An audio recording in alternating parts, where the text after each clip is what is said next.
Karena kan nggak mungkin kita mau bikin masjid harus nunggu setahun 2 kali ngukurnya kan gitu ya. Jadi oleh karena itu ilmu falak ketika itu berkembang cukup pesat. Salah satunya adalah karena tuntutan ibadah di umat Islam.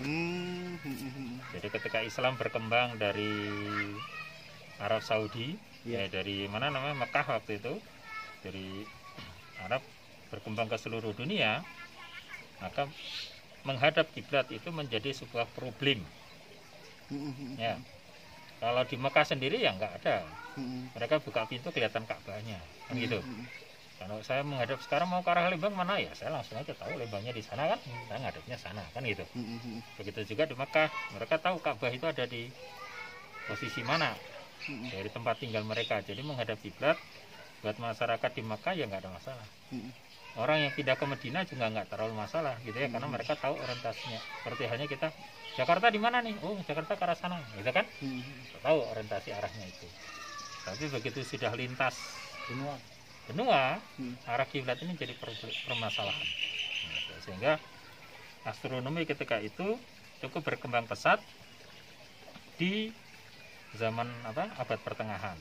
Dinasti Abbasiyahan. Ya, dinasti tahun 1000 dan sebagainya ketika itu ya. Seiring dengan perkembangan Islam ke seluruh dunia, pengetahuan falak itu juga berkembang di tengah-tengah umat Islam. Sehingga pengukuran arah kiblat saat itu banyak sekali metodenya kan gitu. Alat ini memungkinkan kita mengukur arah kiblat setiap saat. Setiap saat ya, bukan hanya setahun 2 kali itu. Ya, setiap saat. Jadi setiap saat. Sekarang pun kita ukur kiblat bisa. Kita sama menggunakan matahari. Prinsipnya Matahari juga. Kalau tadi kan matahari di sini nih, ya kan, tepat di atas bendanya. Kalau ini mataharinya di sini gimana? Ya gampang. Kita tahu mataharinya ini berapa jaraknya sudutnya. Kan itu. Alat ini fungsinya itu. Sama jam matahari. jam matahari. Ya, jam matahari. Jadi jam matahari itu biasanya membaca bayangan ini kayak tadi ya. Oh, jam 6, jam 7 kita bisa lihat. Nah, ini sebenarnya bisa. Nah, kalau dulu itu kalau kita mengukur matahari pakai alat seperti ini, bayangannya sekarang di sini. Gitu ya. Nanti kita nunggu setelah matahari siang itu kapan matahari ada di lingkaran yang sama. Baru ditarik garis. Setelah itu baru ditarik sudutnya.